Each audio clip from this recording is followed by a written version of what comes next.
Hey, what's up? It's Pink Sweats, and you're tuned in to AU Dollars. I need somebody who can love me at my worst. No, I'm not perfect, but I hope you see my worth. Yo, what up, Cash fam? My name is Matthew Craig, and you are tuned in to AU Dollars, Australia's Hip Hop Connect. Like this video, subscribe to our channel, share it around, and jump into the comments with your thoughts on today's chat, because my guest is one of the biggest emerging stars in the world of R&B today. When I'm in my fields, when it's time to turn down the lights, burn some incense, pour some wine, and set the mood, this guy's music right here goes straight onto the speaker. The voice of an angel, the storytelling and songwriting ability as good as anyone this generation. Since releasing his first single, Honesty, back in 2018, alongside the Volume 1 EP, he has accumulated hundreds of millions of streams, top viral charts, performed live on The Tonight Show, and most likely been the soundtrack to many a conception. The debut album Pink Planet dropped just last year, landing on the Billboard 200, and he's already backed it up with the Pink Moon EP, which I've had on repeat lately. You've heard him alongside the likes of Black, Kehlani, Jessie Reyes, Justin Bieber, Tori Kelly, you name them, they all want to work with this guy, all the way from Philadelphia, Pennsylvania. Would you die for him? Because he'd die for you, the one and only Pink Sweats. Welcome to AU Dollars, Australia's Hip Hop Connect, bro. How we doing today? What's up? How you doing? That was an amazing intro. I like that. You're welcome, G. All deserved, bro. I'm happy that we linking up, bro, and we chatting, and you're in the pink sweats, true on brand, bro. Yeah. And tell me how that came about. You started wearing pink sweats in the studio and the name just stuck. Is that the story I've heard? Yeah, it was just that simple, man. It was one of those things where everything just lined up for that to be my name. And my birthday is on Valentine's Day. A lot of people don't know that too. So, yeah, it's crazy. We'll talk the music in a minute, bro, but I want to start somewhere else. I want to talk about being in love, bro. Tell me what it is like to be in love with your girl right now. I've seen you post on socials. I hear the writing. What led us into your mind state, bro? Man, I would say what it's like to be in love is it's the journey of self-discovery. Because, like, when you're by yourself, you seek certain things in yourself, but when you're with a partner, it's like, it's a mirror. You know what I'm saying? It's a mirror to your soul, like the things that you're attracted to, why you're attracted to. And it's just a journey of like endless self-discovery, and not even on some like physical side, but just spiritual, your soul. Like, because some days I wake up and I'm like, wow, like, this person, we both deciding that we want to stick it out with each other on this crazy rock, planet Earth, through the good and the bad. You know what I'm saying? That's like a crazy idea to go into and commit your heart and soul to somebody else, and it's really special, man. Like I said, it doesn't sound as like beautiful when I say it, but when I say love is like a mirror, like to be in love is like the opportunity to see yourself truly, like not who you think you are, not who you want to be, but who you actually are. How does that influence, impact your songwriting? Because one of the things about your music is it's so vulnerable, it's so honest, it's so in the moment. Do you find yourself having experiences and going, oh, this is a song idea, or is it something you sort of draw on later when you're writing? What's the process like for that? Yeah, it's like when I write songs, I discover them after I'm finished. Because when I'm in the moment, I'm just subconscious. Yeah. So all my subconscious is seeping out. And then when I hear it back, it's like I'm listening to it for the first time. Like I'm a listener. Yeah. It's kind of interesting, but that's just how my creative process. Yeah. Yeah. So tell me a little bit about you come from a musical background, musical family as well. How did that sort of influence your upbringing and getting into this shit, bro? Was it something that was always on the agenda, or something you sort of came to later but were just influenced by? I was always into music. I think I definitely was influenced just from being around it so much. But I think my lifestyle and where I'm from, all these things, it kind of like cultivated the creativity in me. Because I feel like I want, it's like every creative is trying to create their way out of something. That's the idea, you know? It's like, that's why I like the music industry. It's like everybody has a story. It's like they come from something and they're trying to escape something. Or even if it's not a financial thing, it might be a mental thing. You're running to something, trying to create a better place for yourself mentally. So I feel like for me, I've been always trying to make the world make sense. You know what I mean? And creatively, I've been able to achieve that to a degree where, you know, sometimes I see things and I'm just like, why do people do this? Like, why is the world so evil or crazy? Why are people so, like, why can't everybody just love each other, you know? Yeah. So it's like, it's all fantasy. Like, I operate in a lot of fantasy because sometimes you got to build a dream to escape reality, you know? Yeah, that's true. That's true. Walk me through a little bit about your musical journey, bro, because I know you were working in studios and doing writing sessions all before the sort of artistry took center stage. Walk me through that journey a little bit so we can understand. So when I first started writing songs, I was a senior in the high school, and I went to a family friend. His name is Dom, and he had like a studio set up, and I would go over to his studio and just hang out and stuff. And then one day he was like, yo, you should mess around.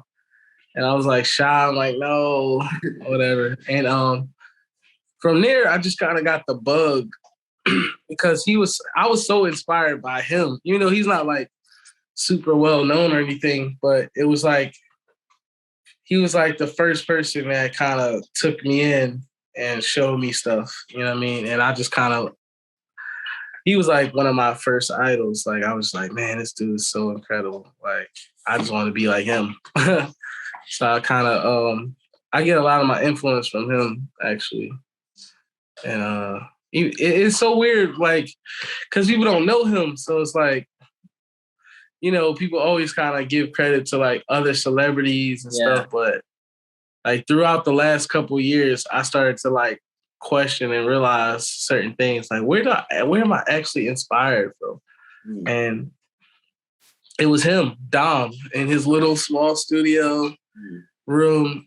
And he was older than me, and I remember just seeing him make music, and I'm just like, yo, this dude is the best. Like, he makes the craziest stuff I ever heard in my life. Yeah, that's dope. Was there a moment of validation for you when you sort of took it on and then you were like, yo, this is what I'm meant to be doing, or you got a response or something like that? Or? Yeah, it was like once it's like in movies, you know, you see like Mr.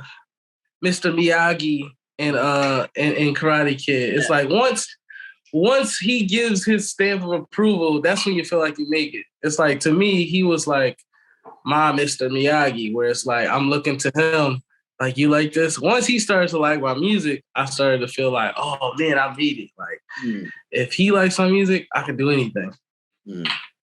That's dope. And what does the process look like? Are you someone that, like, you almost set time when you're in the studio? This is when I write. Are you writing out and about, getting influenced by things, or your video just cut out, bro? Are you back? Are you getting inspiration and writing while you're out and about, like nature, out and about, or is it when I'm in the studio I'm locking in and this is the time to work? What's your process like? It's always different, but pretty often I just make a decision to work and I'll go to the studio, lock in, and do it that way. But you know, the studio location it might not be the exact same all the time. Like, I might go to somewhere in the desert, you know, just so I can be around nature or like whatever. Yeah. And but I'm thinking, if I'm being honest, it's probably just a studio though. It's always in the studio, or like if I'm sitting in the kitchen, because I used to didn't write in the studio. I used to just write wherever I was. Like, I just had my mic and record like in my bed or wherever. But now, just because like I'm signed to a label now, I have to like change my process a little bit. But yeah. That's cool. That's cool. When I first discovered your music, it was from the Vine 1 EP back in 2018. And one of the things that stuck out to me was I love the music, but I got frustrated because I'm like, this song ended too quickly and I had to run it back and I run it back. That was that was a streaming intentional thing. And tell me about the ideas behind that, because yeah, I always felt like on that project the songs were like, man, I wanted to hear an extra hook or I wanted to hear an extra verse, so I'd run it back. Like, was that an intentional thing? Yeah, it was, because at that time I was trying to just win people over, and I felt like if I was looking for music and I stumbled upon this song and I don't know this person, I figured you want to give them the hook. You want to hook them on by giving them a little, and just keep willing it in. And then, like you said, you just want to keep listening to the same song over and over. So that was my first approach, just to try to gain, some sort of fan base or attention base to my music. Yeah. And was that process then different when you went into album mode? Yes, it was completely different, because it was my first album. I never did a full-length album before. So it was a lot of trial and error. And even still, I'm starting to just learn how to get back to my way, fully my way, because my label, they're awesome. I don't have any grievances with them. But sometimes labels, they want to have an input on what you're doing. Mm-hmm. And I wasn't used to people having an input on what I'm doing. It's like I usually just make the music I make and deliver it to the fans. So it was a learning curve, I say. Yeah. And you mentioned there about getting back to your sound and what that's like. What is that? What do you think is the authentic Pete Sweats? I feel like anything with a guitar, really, at this point, and a mood. Because, like, a lot of times, everything that's happening in the industry is just repetition. So, for me, I entered the game through disruption. Like, I disrupted that repetition. Yep. People weren't used to hearing somebody sing a song. A brand new artist with just all acoustic songs. And it's like, well, who is this guy?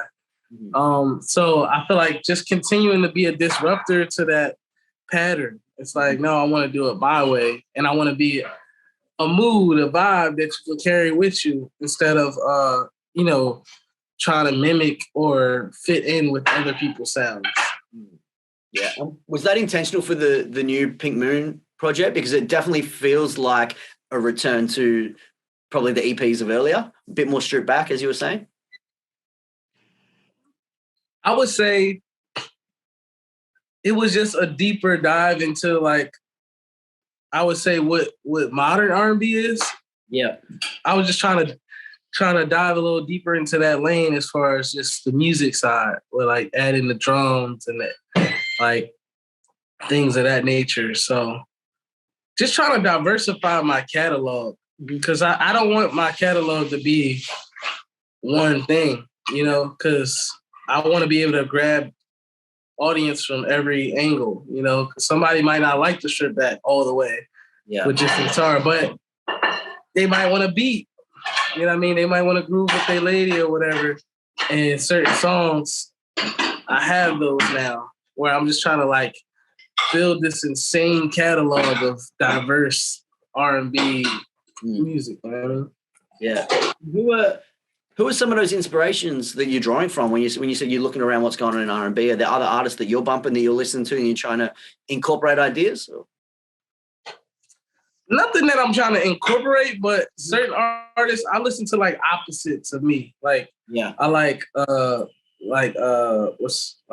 Fayez. Yep. Like, I feel like his style of music, I don't say I never would do it, but it's not a music style that I would have done on my own thought. Like, just like, I would have never thought to do that style. And like how he puts his lyrics together is very opposite me.